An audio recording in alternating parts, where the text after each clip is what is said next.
ಕಾಮಗಾರಿ ಕುರಿತು ರಾಜ್ಯಪಾಲರಿಗೆ ಈಗಾಗಲೇ ಮತ್ತೊಂದು ದೂರು ದಾಖಲಾಗಿದೆ. ರಾಜ್ಯಪಾಲರಿಗೆ ದೂರು ಕೊಟ್ಟಿರೋದು ಮುಡಾ ನಿವೃತ್ತ ಸಿಬ್ಬಂದಿ ನಟರಾಜ್.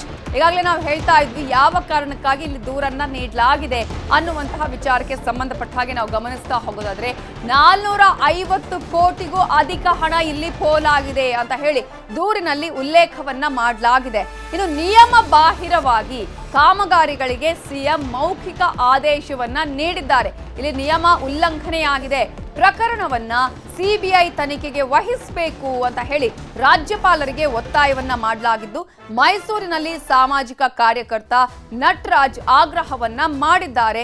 ರಾಜ್ಯಪಾಲರಿಗೆ ದೂರನ್ನ ಸಲ್ಲಿಸಿದ್ದಾರೆ ನಟರಾಜ್ ಅವರು.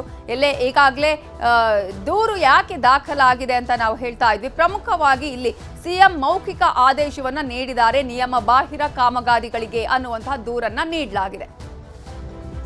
ನಮ್ಮ ವರ್ಣ ಕ್ಷೇತ್ರಕ್ಕೆ 40 ಕೋಟಿ ಮತ್ತು ಶ್ರೀರಂಗಪಟ್ಟಣ, ಮಂಡ್ಯ ಜಿಲ್ಲೆಯ ಶ್ರೀರಂಗಪಟ್ಟಣ ಕ್ಷೇತ್ರಕ್ಕೆ 15 ಕೋಟಿ ವೆಚ್ಚ ಮಾಡಲಿಕ್ಕೆ ದಿನಾಂಕ 6/9/23ರಂದು ಒಂದು ಸಭೆಯಲ್ಲಿ ವಿಚಾರ ಇಡ್ತಾರೆ.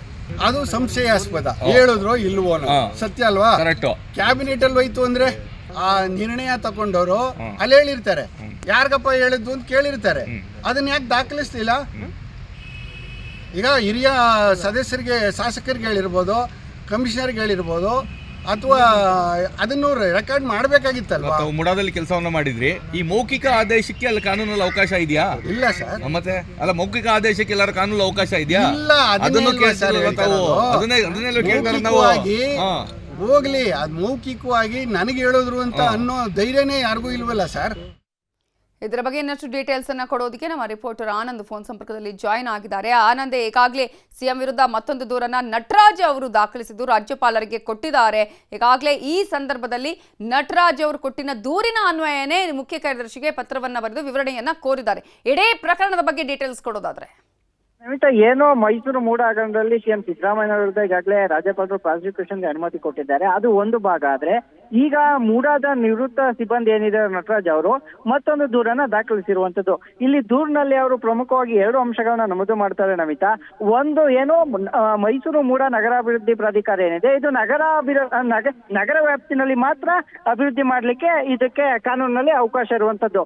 ಈ ಕಾನೂನನ್ನ ಏನೋ ಮೀರಿ ನಿಯಮ ಬಾಹಿರವಾಗಿ ಸಿಎಂ ಸಿದ್ದರಾಮಯ್ಯ ಅವರು ಈ ಹಿಂದೆ ಪ್ರತಿನಿಧಿಸಿದಂತಹ ವರ್ಣ ಕ್ಷೇತ್ರ ಇರಬಹುದು ಮತ್ತು ಮಂಡ್ಯ ಜಿಲ್ಲೆಯ ಶ್ರೀರಂಗಪಟ್ಟಣ ಕ್ಷೇತ್ರ ಏನಿದೆ, ಇಲ್ಲಿಗೂ ಕೂಡ ಅಂದ್ರೆ ಗ್ರಾಮಾಂತರ ಅಭಿವೃದ್ಧಿಗೂ ಕೂಡ ಮೂಡಾದಿಂದ ಹಣ ಹೋಗಿದೆ ಅನ್ನುವಂಥದ್ದು ನಟರಾಜ್ ಅವರ ಗಂಭೀರ ಆರೋಪ.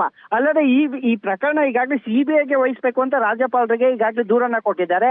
ಈ ಹಿಂದೆ ಸಭೆ ನಡೆದಂತ ಸಮಯದಲ್ಲಿ ಈ ಹಿಂದಿನ ಜಿಲ್ಲಾಧಿಕಾರಿ ರಾಜೇಂದ್ರ ಏನಿದ್ರು ಹಾಗೂ ಮೂಡಾದ ಆಯುಕ್ತರಾದ ನಟೇಶ್ ಅವರೇನಿದ್ರು, ದಿನೇಶ್ ಅವರೇನಿದ್ರು, ಅವರ ಕುರಿತಾಗಿ ಅವರೆಲ್ಲರೂ ಕೂಡ ಸಿಎಂ ಅವರ ಮೌಖಿಕ ಆದೇಶ ಮೇರೆಗೆ ನಾವು ಹಣವನ್ನ ಕೊಟ್ಟಿದ್ದೇವೆ ಅಭಿವೃದ್ಧಿಗೆ ಅನ್ನುವಂಥದ್ದನ್ನ ಒಪ್ಪಿಕೊಂಡಿದ್ದಾರೆ ಅನ್ನುವಂಥದ್ದು.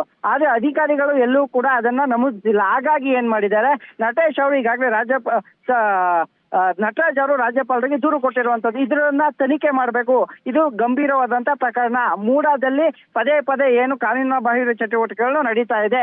ಗ್ರಾಮಾಂತರಕ್ಕೂ ಮೂಡಾಗೂ ಏನು ಸಂಬಂಧ? ವರ್ಣ ಎಲ್ಲಿದೆ, ಶ್ರೀರಂಗಪಟ್ಟಣ ಎಲ್ಲಿದೆ, ಮೈಸೂರು ಮೂಡ ಎಲ್ಲಿದೆ ಅನ್ನುವಂಥದ್ದು ನಟರಾಜ್ ಅವರ ಆರೋಪವಾಗಿರುವಂತದ್ದು Namitha. Okay, thank you Anand ಡೀಟೇಲ್ಸ್ಗೆ.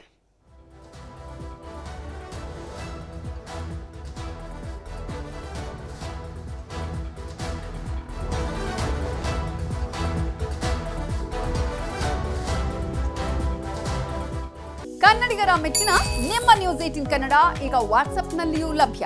Karnataka ಮತ್ತು ದೇಶ ವಿದೇಶದ 360 ಡಿಗ್ರಿ ಸುದ್ದಿ ವಿವರವನ್ನ ನೀವು ನಿಮ್ಮ ಕೈ ಬೆರಳುಗಳಲ್ಲಿಯೇ ಪಡೆಯೋದಿಕ್ಕೆ ಈ QR ಕೋಡ್ ಅನ್ನ ಸ್ಕ್ಯಾನ್ ಮಾಡಿ.